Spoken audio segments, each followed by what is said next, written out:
Trump issued a memorandum that put a freeze on federal spending on grants, loans, and a few other things. What does this mean to you, and who does this affect? Let's talk about it.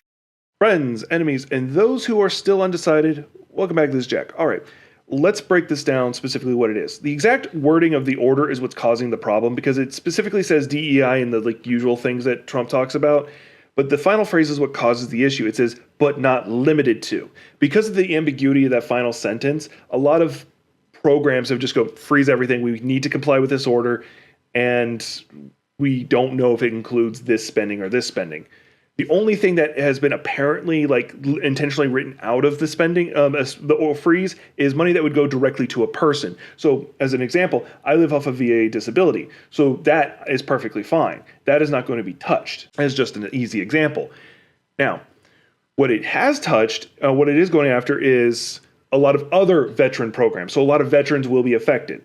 I don't know if it's going to affect VA student loans, but it will affect home loans and various things like that. Usually disability assistance, not the disability pay from the VA, but disability assistance, like for the remodeling of your home and various other very helpful things. Then you have food stamps are going to be affected, Medicare and Medicaid, various things like that are going to be affected. Things that usually how it would work out is the federal government sends money to the states, and then they would use that to buffer so they don't have to pay the full bill on these various welfare programs. You might be asking yourself, can Trump do this?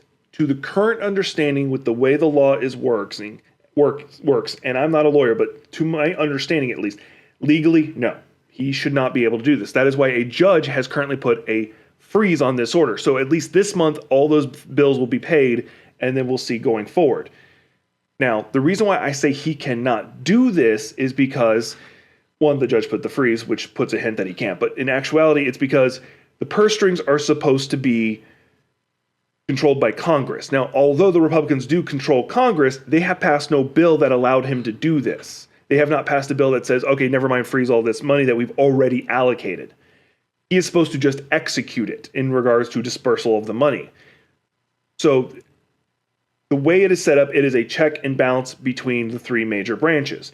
Now, that is the way as it is currently established. What can happen going forward so that this does go through?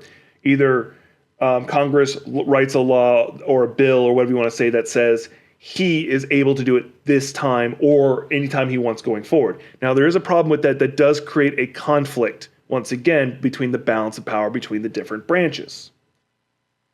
The other one is it gets bumped up through the courts or just picked up by the Supreme Court because they've done this a couple times specifically for Trump. And they say, no, he has the authority to do this. Considering the fact that a majority of the judges that are currently on the Supreme Court were either, 3 of them were appointed by him directly and the rest were, and then a couple more were put on there by other conservatives, it already leans heavily conservative and has already shown at least a couple of times that it has been willing to buck social norms or accepted law to that point. I'm not going to split the hairs on that. I'm not going to go into that, but we have seen that already. So is it possible the Supreme Court turns around and says, yes, he's allowed to do this? Yes. And once again, it creates a constitutional crisis of checks and balances within power. If Donald Trump can turn around and say, or any president, not just Donald Trump, but any president can turn around and say, I am not going to let this agency or this pre-allocated money get spent. Imagine a president turns around and says, hey, I know we allocated $1 trillion to the defense industry or defense department or the military or whatever. No, we're only send half of it. Sorry, you're going to have to start getting rid of those carriers, stuff like that. You want to know when I drop another video like this explaining what's kind of going on in the news, explaining some of these political terms or these political concepts that usually just get glossed over and no one goes in depth about? Hit that subscribe button. You'll know the next time I do. I appreciate y'all being here. See you on the next one.